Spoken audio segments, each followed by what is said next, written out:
जो बांग्लादेश में हुआ, जो नेपाल में हुआ, जो अभी फिलीपींस में हो रहा है, उस प्रकार की परिस्थिति को देश में किस प्रकार से लाया जाए, उसके लिए बार बार राहुल गांधी भड़काने का काम कर रहे हैं।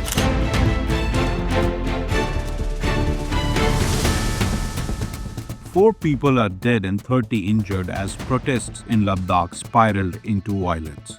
Protesters demanding statehood and sixth schedule protection torched the BJP office in Leh.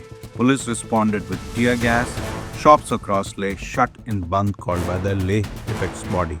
मैं अपील करता हूं लद्दाख के युवा पीढ़ी से कि वो जो भी हो इस रास्ते पर न चलें, हिंसा के रास्ते पर। ये मेरे 5 साल के कोशिशों को नाकाम कर देता है। अगर हम इतने सालों से अनशन कर रहे हैं, शांति से पदयात्रा कर रहे हैं और फिर अंत में अगर हिंसा कर बैठे तो ये हमारा रास्ता नहीं है। इसलिए मैं फिर युवा पीढ़ी से हाथ जोड़कर विनती करता हूं कि हम शांति के ही रास्ते से सरकार को कहें, और सरकार भी मैं चाहता हूं कि शांति के संदेश को सुने।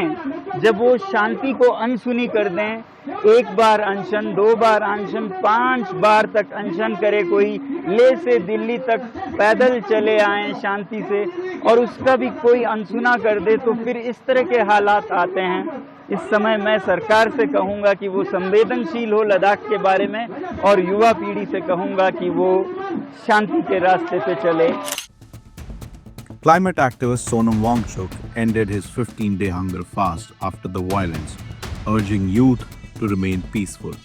Authorities banned public gatherings under Section 163 of Bharatiya Nagrik Suraksha Sanhita. No rallies or marches are allowed in Leh. मैं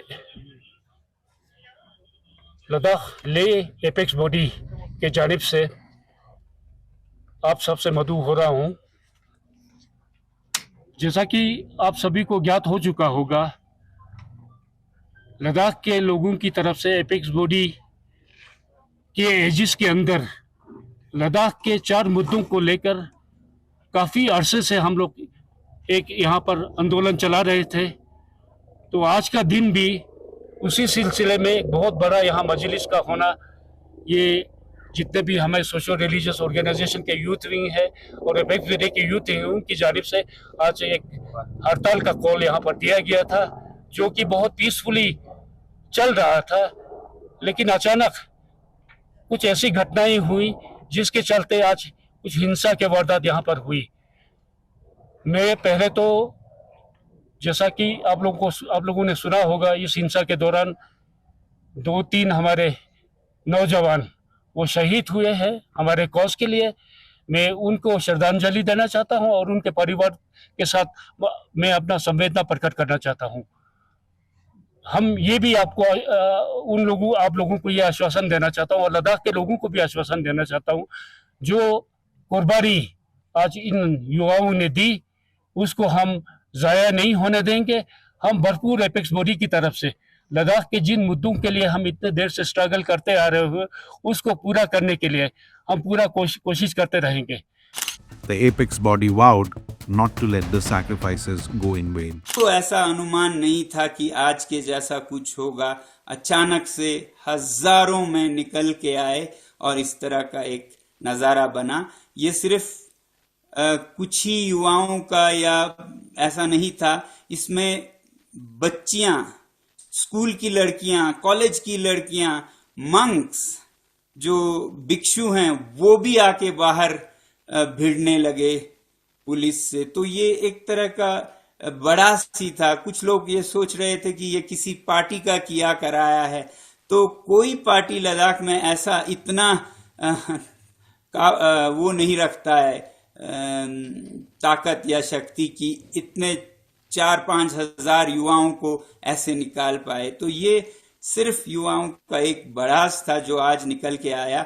जो जुल्म लद्दाख पर पिछले 5-6 सालों से हो रहा है, बेरोजगारी का, लोकतंत्र की न देने की, वादे न निभाने की, ये सब निकल कर आया। और जो हम अनशन पे बैठे थे वो सभा तो चलता रहा दिन में, ये युवा समूह बाहर निकल के और युवाओं से मिल के करने लगे। हाँ, जो अनशन पे बैठे थे उनमें हमारे बहुत ही वरिष्ठ नेता भी थे, थुप्स्तन सेवांग जी जैसे, वो बाहर गए भी रोकने के लिए युवाओं को, मगर डर था कि उन्हीं पे अटैक ना हो जाए, उन्हें वापस आना पड़ा। इतने बेकाबू हो गए थे युवा, जैसा कहते हैं ना जेनजी का जो फ्रेंजी, वो आज लद्दाख में दिखने लगे। उनको लग रहा है कि वो कोई राइटियस काज के लिए लड़ रहे हैं, जबकि ऐसा नहीं है। They are being exploited. ठीक है, मैं समझता हूँ यूथ के मुद्दे हैं, अनएम्प्लॉयमेंट मुद्दा है, यूथ को बहुत सारी चीजें हैं, लेकिन वो चीजें गवर्नमेंट के नोटिस में लाई जा सकती हैं। आपके इलेक्टेड रिप्रेजेंटेटिव है, आपकी बातचीत जब होती है गवर्नमेंट ऑफ इंडिया से, ये बताइए कि सर ये मुद्दे हैं हमारे यहाँ अनएम्प्लॉयमेंट के इश्यूज हैं, इसके लिए कैसे, ये सारे देश की प्रॉब्लम, सिर्फ लद्दाख की प्रॉब्लम नहीं है। जो अनएम्प्लॉयमेंट के इश्यूज हैं वो सिर्फ लद्दाख में नहीं है, और क्या जम्मू में, कश्मीर घाटी में, पूरे देश में ये इशू नहीं है, वहाँ भी इशू है कि जो यंग जनरेशन है उनको एक तो बहुत सारा गवर्नमेंट जॉब्स तो रिजर्वेशन से चला जाता है, ओपन मेरिट वाला हिस्सा रहता ही बिल्कुल, JNK में तो 30% रह गया। दूसरा, प्राइवेट सेक्टर में भी जिस तरह से AI आया है, बाकी चीजें आई हैं, अपॉर्चुनिटीज कम हुई हैं, लेकिन ये मुद्दे सारी फैक्ट्री के हैं, तो उसको आप इस तरह से वायलेंस से उसका हल कोई समझता निकाल सकता नहीं निकलेगा। देख रहे होंगे कि लद्दाख में किस प्रकार से जेन जी के नाम से कुछ प्रोटेस्ट दिखाने की कोशिश हुई कि जेन जी ने किया है, मगर जब तफ्तीश हुई, व्हेन इट वाज इन्वेस्टिगेटेड, तो मालूम पड़ा कि जेन जी का नहीं, ये कांग्रेस का ही प्रोटेस्ट था। और आप देख सकते हैं कांग्रेस के काउंसलर स्टानजिंग सेपांग, ये है कांग्रेस के काउंसलर स्टानजिंग सेपांग, ये अपर लेह वार्ड से काउंसलर हैं, ये मेन इंस्टिगेटर हैं, और अपने कार्यकर्ताओं के साथ ये किस प्रकार इंस्टिगेट कर रहे हैं, इसके कई फोटो सामने आए हैं। आप देख सकते हैं ये आप अपने हाथ में हथियार लिए बीजेपी की दफ्तर की तरफ भी बढ़ रहे हैं। आप देख सकते हैं किस प्रकार से ये मॉब को इंस्टिगेट कर रहे हैं, एंड वो वायलेंस बीजेपी की दफ्तर की तरफ टारगेट कर रहे हैं। उसका क्लियर वीडियो भी सामने आया है, और उस वीडियो को भारतीय जनता पार्टी ने भी पोस्ट किया है। अब आप देख सकते हैं कि वही काउंसलर स्टानजिंग सेपांग राहुल गांधी जी के साथ है। यह जो तस्वीर है ये राहुल गांधी है, ये स्टानजिंग सेपांग हैं जो अपर ले वार्ड से काउंसलर हैं कांग्रेस पार्टी के, जिन्होंने आज प्रदर्शन को भड़काने का काम किया, उसे हिंसक बनाने का काम किया। एक बात आप याद रखिए, Congress party has nefarious designs. जनता के माध्यम से हम जीत नहीं सकते हैं, इसलिए देश को तोड़ने का काम करते हैं।